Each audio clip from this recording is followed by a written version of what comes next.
اس میں ایک بڑا نرالا کمپٹیشن ہوا، امیزنگ، حیرت ناک۔ بادشاہ تو بادشاہ ہوتے ہیں، مرضی جو ان کی کریں۔ بادشاہ نے اعلان کر دیا جناب پورے ملک میں چیک کرو سب سے بڑا بے وقوف کون ہے، اس کو تحفہ دینا ہے۔ عقل مندوں کے مقابلے تو سنے تھے، بے وقوف کا مقابلہ، چلیں جناب شروع ہو گئے مقابلے۔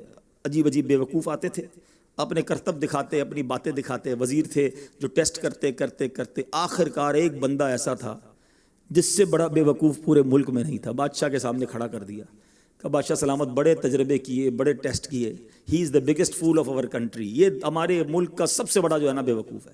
بادشاہ نے کہا چیک کر لیا، کہا چیک کر لیا۔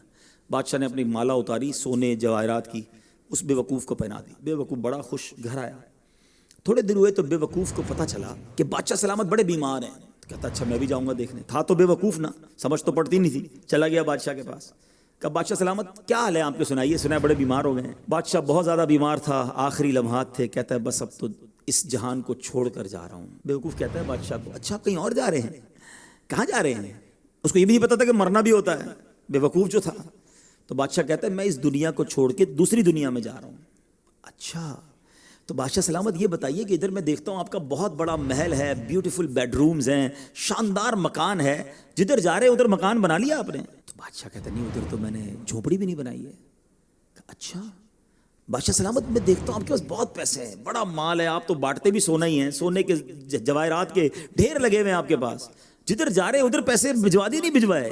بادشاہ کہتا ہے میں نے تو وہاں پوٹی کوڑی بھی نہیں بھجوائی ہے۔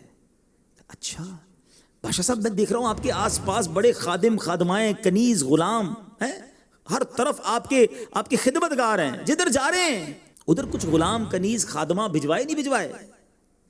بادشاہ کہتا ہے ادھر تو کوئی خادم نہیں ہوگا۔ اس بے وقوف نے بڑی کمال کا کام کیا، اس نے وہ مالا اتاری اور بادشاہ کے گلے میں پہنا دی۔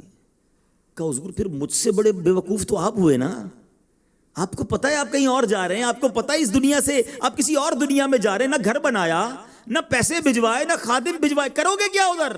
بظاہر تو یہ حکایت ہے، مگر سچ بتاؤ یہ کتنی بڑی چوٹ ہے۔ ادھر سے تو جانا ہی ہے نا، تھوڑے ہی دن رہ گئے ہیں، ہمیں نہیں پتا کہ آج کا دن اور آج کی رات بھی زندہ رہیں گے کہ نہیں، لیکن جیسے ہی آنکھیں بند ہوئیں، جیسے ہی سانسیں ختم ہوئیں، ادھر کیا ہے میرے پاس؟ ادھر تو گھر میرا نہیں، پرایا ترکا، کیا کہتے ہیں میت نے پیچھے کیا چھوڑا۔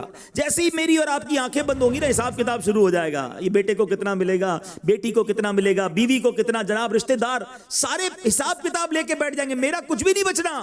بلکہ کتابوں میں لکھا کہ جب انسان مرتا ہے نا، قبر میں جاتا ہے تو گھر والے کہتے ہیں میت نے پیچھے کیا چھوڑا، فرشتے کہتے ہیں میت نے آگے کیا بھیجا ہے، بتاؤ نا کیا بھیجا ہے ادھر گھر ریڈی ہے کہ نہیں، ادھر کچھ پیسے، ادھر کوئی ڈپازٹ، جو اللہ فرما رہا ہے اپنا خزانہ میرے پاس جمع کروا، میں تجھے لوٹاؤں گا، میں نے جمع کروایا کہ نہیں؟ یہ سوچنے والی بات ہے، یہ سب ادھر رہ جائے گا، کتنا کھا لوں گا میں، کتنا پہن لوں گا، جو بڑا ہوا وہ ادھر ہی رہ جانا ہے، ادھر بھیج دوں کیونکہ وہاں اکیلا ہوں گا، میرے اعمال تولے جائیں گے اور مجھے پتا ہے گناہ ہی گناہ ہے۔